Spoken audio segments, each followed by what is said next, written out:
બીજો મુદ્દો છે,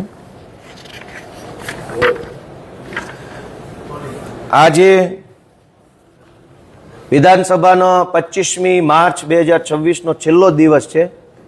એક અત્યંત કહી શકાય ગંભીર માહિતી સામે આવી છે. વિધાનસભાની માધ્યમથી મેં તારાંકિત પ્રશ્ન તરીકે ગુજરાતના ગૃહમંત્રીને એક પ્રશ્ન પૂછ્યો હતો. જોકે મારો પ્રશ્ન પ્રાયોરિટીમાં ન આવ્યો એટલે વિધાનસભાની અંદર મને ચર્ચા કરવાની કોઈ તક મળી નથી. પરંતુ સરકારે જે જવાબ આપ્યો છે લેખિતમાં, મને એ જવાબ અત્યંત ગંભીર દિશા તરફ આપણું ધ્યાન દોરે છે. હમણાં સરકારે પોલીસ વાન ચાલુ કરી છે 112 જનરક્ષક. આ એક બહુ મોટું કૌભાંડ છે, જનરક્ષક 112 વાહન. કેમ કે આ તમામ ગાડીઓ પહેલી નજરે જોઈએ તો એવું લાગે કે આ પોલીસની ગાડી છે, પણ હકીકતમાં એ પોલીસની ગાડી નથી, એ ગાડી કંપનીની ગાડી છે. GMRI નામની એક કંપની છે. આ કંપની પાસે 112 ગાડીનો કોન્ટ્રાક્ટ છે. હવે આમાં કૌભાંડ ક્યાં છે? કૌભાંડ એમાં છે કે પોલીસ જે કામ કરે છે એ અતિ સંવેદનશીલ, ગંભીર, ગુપ્ત, કાયદો વ્યવસ્થા સાથે સંકળાયેલી મહત્વની બાબતોનું કામ કરે છે. પોલીસને 112 નંબર ઉપર જે કાંઈ ટેલિફોન આવે છે એ તમામ ટેલિફોન બહુ મહત્વના મુદ્દા ઉપર આવતા હોય છે. કોઈ ક્રાઇમને લગતા આવતા હોય, સાયબર ક્રાઇમને લગતા, ઇન્ટરનેશનલ થ્રેટને લગતા આવતા હોય, આપણે સરહદી રાજ્ય છીએ, બોર્ડરની પહેલે પારથી કંઈક પ્રવૃત્તિને લગતા ફોન આવતા હોય.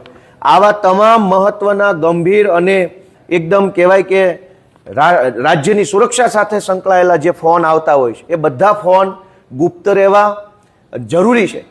પણ આખી ગાડી જ પ્રાઇવેટ કંપનીની માલિકીની છે, એના ડ્રાઈવરો પ્રાઇવેટ મૂકેલા છે. આજે હવે તમે 112માં કોઈ ગુપ્ત માહિતીનો ફોન કરો ક્રાઇમનો, તો એ ફોન પહેલા કંપની પાસે જશે, પછી કંપનીના ડ્રાઈવર પાસે જશે અને પછી એ ગાડી પાસે જશે.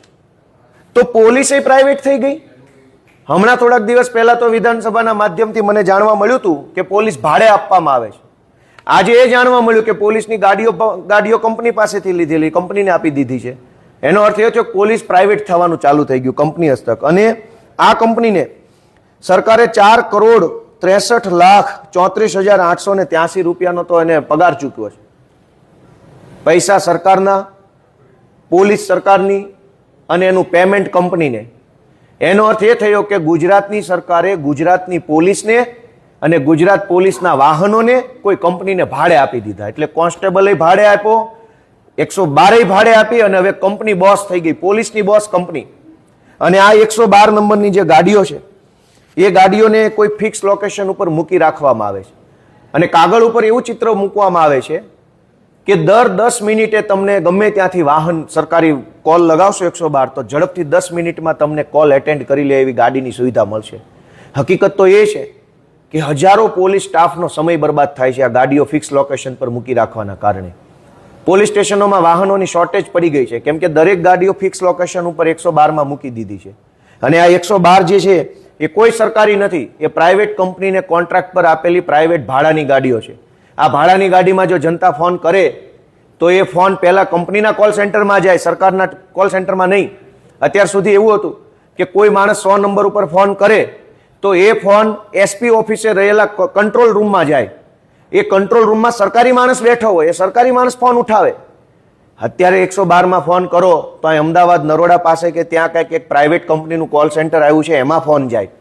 એટલે તમે તમારા પરિવારમાં ઝઘડો થયો હોય, પ્રોપર્ટીનો વિવાદ હોય, દારૂની મેટર હોય, સાયબર ક્રાઇમ હોય અને 112 ઉપર ફોન લગાવો તો તમારો ફોન પ્રાઇવેટ કંપની પાસે જશે. પ્રાઇવેટ કંપની તમારી બધી વિગત સાંભળશે અને પછી એ પોલીસને આપશે. એનો અર્થ એ થયો કે પ્રાઇવેટ કંપનીની, સરકારની પોલીસની ઉપર પ્રાઇવેટ કંપનીઓ બેસાડવામાં આવી. તો આ તો પોલીસનું પ્રાઇવેટાઇઝેશન થઈ ગયું કહેવાય એક રીતે. મારી ગુજરાતની ભાજપની સરકારને વિનંતી છે કે ખુલાસો કરે, તમે આ પોલીસનું પ્રાઇવેટાઇઝેશન ક્યારથી ચાલુ કર્યું ને કોના કહેવાથી ચાલુ કર્યું.